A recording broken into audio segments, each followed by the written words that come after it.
धन धन सतगुरु। जिंदगी में जब चीज़ें हमारी इच्छा अनुसार चलती हैं तो हमें लगता है कि सब कुछ ठीक चल रहा है। जैसे ही कुछ ऐसा होता है जो हमारी चाहत के विपरीत होता है तो हम सोचना शुरू कर देते हैं कि शायद प्रभु नहीं चाहते कि हमारे साथ सब कुछ ठीक हो। महापुरुष हमें समझाते हैं कि हर समय प्रभु का सहारा हमें मिल रहा है। यह हम हैं जो उस सहारे को जान नहीं पाते क्योंकि हम इंद्रियों के घाट पर जीते। इसलिए हमारी जिंदगी की बहुत सी चीज़ें हमारी समझ से बाहर हैं। हम लोग यही सोचते हैं कि जो हम इन आँखों से देखें, इन कानों से सुने, वही ठीक होता है। मगर हम यह भूल जाते हैं कि हम प्रभु के सहारे के बगैर एक कदम भी नहीं उठा सकते। इंसान को जब तकलीफ़ होती है तो वह सोचता है कि शायद प्रभु से कोई मदद नहीं मिल रही। और महापुरुष समझाते हैं कि ऐसा कभी नहीं हो सकता कि एक शिष्य बुलाए और प्रभु ना आए। यह हमारी कमजोरी है कि हम उनकी मदद को देख नहीं पाते, जान नहीं पाते। एक किस्सा ऐसे परिवार का है जो बहुत अमीर था। उनकी ज़िंदगी में कुछ ऐसा वक्त आया कि घर के मुखिया यानी पिता की मौत हो गई। पिता के जाने के बाद घर में तकलीफ़ें आने शुरू हो गईं। उनकी आर्थिक स्थिति धीरे धीरे खराब हो गई। उन्हें पैसों की भी बहुत मुश्किल पड़ गई। उनकी ज़िंदगी में और भी बहुत सी तकलीफ़ें आईं। उनका एक बच्चा स्कूल में पढ़ा करता था। एक दिन उसके अध्यापक ने उसे बुलाया और कहा कि देखो, तुमने बहुत दिनों से अपनी फ़ीस जमा नहीं कराई है। अगर तुम कल तक फ़ीस जमा नहीं कराओगे तो मुझे तुम्हें स्कूल से निकालना पड़ेगा। बच्चा ये सुनकर बहुत दुखी हुआ। उसे अपने घर के हालात मालूम थे। उसे मालूम था कि उसके माँ के पास इतने पैसे नहीं कि स्कूल में पढ़ा सके। मायूस होकर वह घर पहुंच गया। जब उसकी माँ ने देखा उसका लड़का बहुत मायूस है तो उससे पूछा, बेटा क्या तकलीफ़ है? पर उसने माँ से अपनी तकलीफ़ का जिक्र नहीं किया। अगले दिन वह स्कूल नहीं गया। शाम को वह अपने घर के बाहर खड़ा हुआ था तो उधर से उसका अध्यापक गुजरा। उसने पूछा कि तुम आज स्कूल क्यों नहीं आया बेटा?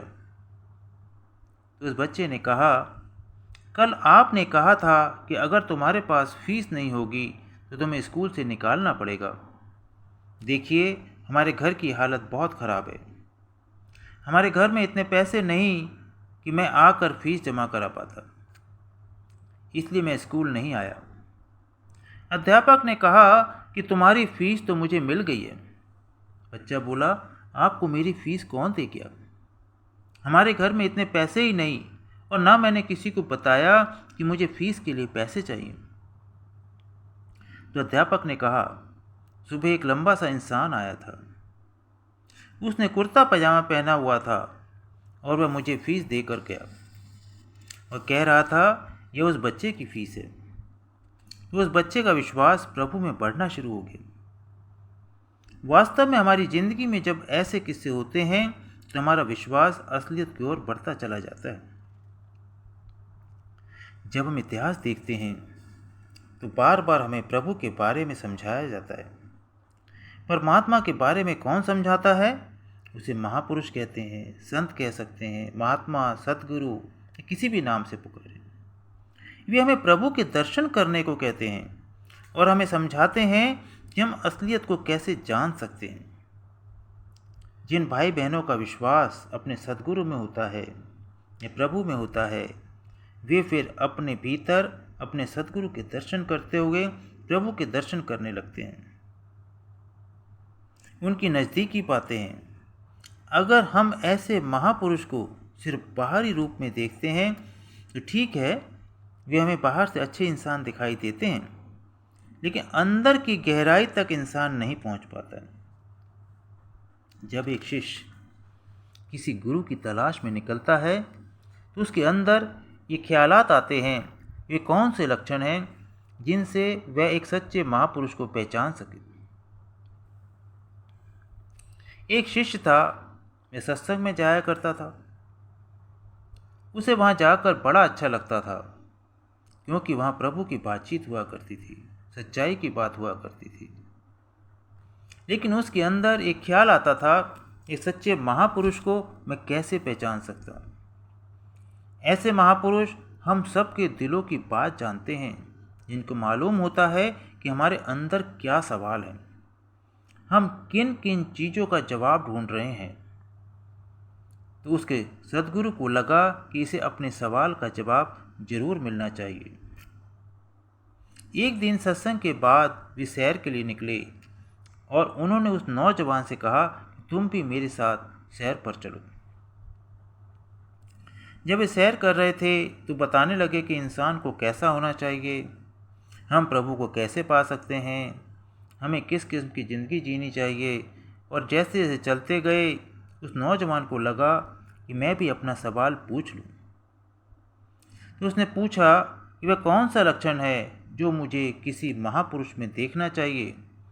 तो महापुरुष ने कहा, ठीक है, अभी थोड़ी देर में मैं तुम्हें उन लक्षणों के बारे में बताता हूँ। जब वे चल रहे थे तो एक सराय के सामने पहुँचे। सराय के दरवाजे को खटखटाने लगे। जब दरवाज़ा खटखटाया, कोई जवाब नहीं आया। तो महापुरुष ने नौजवान से कहा, तुम भी खटखटाओ, लेकिन ज़ोर ज़ोर से खटखटाना।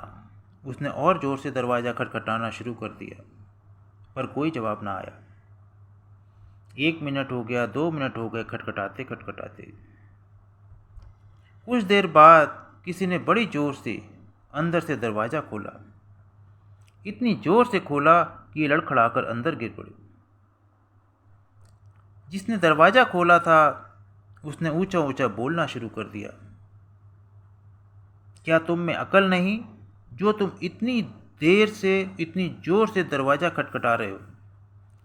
अगर कोई जवाब नहीं दे रहा, इसका मतलब वह दरवाज़ा नहीं खोलना चाहता और तुम उस इंसान को तंग कर रहे हो। अगर कोई अपने घर का दरवाज़ा नहीं खोलना चाह रहा तो तुम उसके पीछे क्यों पड़े हो? बिना बात दरवाज़ा खटखटाए जा रहे हो। गुरु जी ने बड़े प्यार से उससे कहा कि भाई, ये सराय है। हम चलते चलते थक गए थे। हमने सोचा कि हम कुछ देर आराम कर लें, फिर हम अपने घर की ओर वापस चले जाएंगे, इसलिए हम दरवाज़ा खटखटा रहे थे। पर वह इंसान बोलता गया, लेकिन गुरुजी बड़े प्यार से उससे बातचीत करते रहे। थोड़ी देर में वह इंसान बोलकर वापस चला गया। तो गुरुजी ने शिष्य को यही बताया कि जो लक्षण गुरु में देखना चाहिए वह है सहनशीलता का।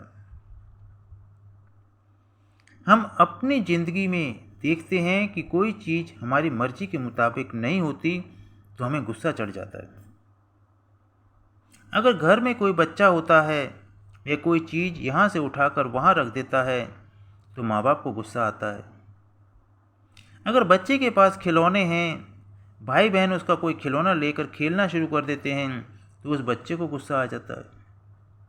अगर हम कहीं दफ्तर में काम कर रहे हैं और हमारे मुताबिक कोई काम नहीं कर रहा तो हमें गुस्सा आ जाता है। लेकिन जब हम महापुरुषों की ज़िंदगी देखते हैं, जैसे कि संत दर्शन सिंह जी महाराज की, उन्हें कभी गुस्सा नहीं आता था। यह नहीं कि उनकी ज़िंदगी में ऐसी कोई बात नहीं होती थी जिससे कि तनाव बढ़ जाए, लेकिन वे बड़े प्यार से हर एक के साथ पेश आते थे, हर एक के साथ मिलते थे।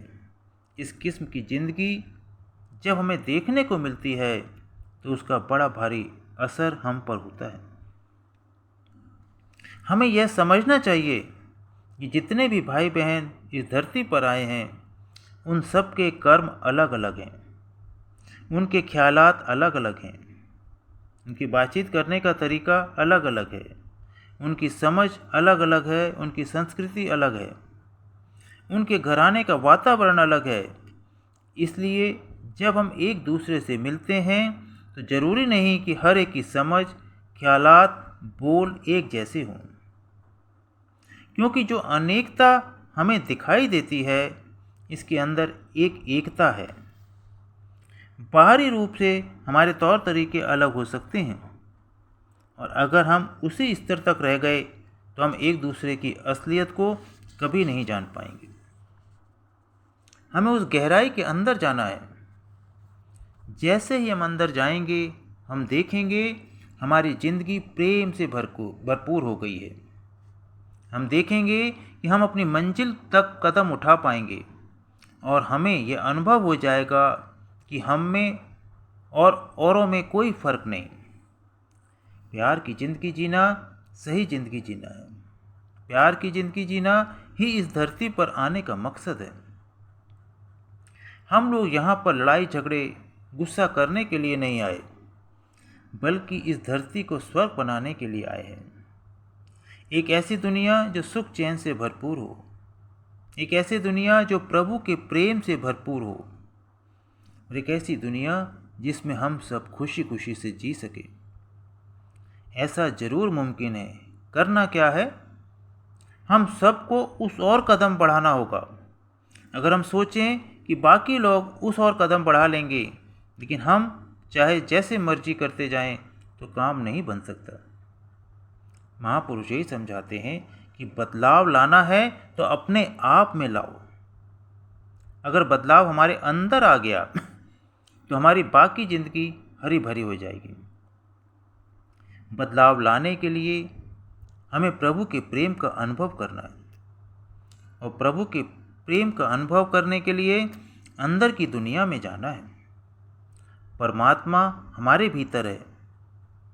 जब हम अंतर्मुख होंगे, उनको देखेंगे, उनको जानेंगे, उनसे मिलाप होगा, तो अपने आप यह बदलाव हमारे अंदर होता चला जाएगा।